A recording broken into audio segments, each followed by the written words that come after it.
உலகத்தரத்தில் doctors, engineers, லாயர்ஸ்லாம் அதிகமாகவே இருக்காங்க. இங்கே நம்மக்கிட்ட என்ன இல்லை அப்படின்னா, இங்கே நமக்கு எது இன்னும் அதிகமாக தேவைப்படுது அப்படின்னா நல்ல தலைவர்கள்.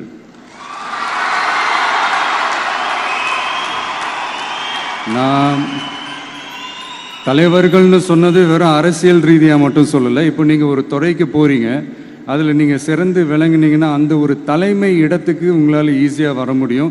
அதைத்தான் நான் சொன்னேன், இன்னும் நமக்கு நிறைய தலைவர்கள் தேவைப்படுறாங்க அப்படின்ட்டு. அது மட்டும் இல்லை, ஃப்யூச்சரில் அரசியலும் ஏன் ஒரு கெரியர் ஆப்ஷனாக வரக்கூடாது, அப்படி வரணுன்றது என்னுடைய விருப்பம். நல்லா படித்தவங்க அரசியலுக்கு வரணுமா வேண்டாமா? உங்களை தான் கேட்குறேன். நல்லா படித்தவங்க அரசியலுக்கு வரணுமா வேண்டாமா? நல்லா படித்தவங்க தலைவர்களாக வரணுமா வேண்டாமா?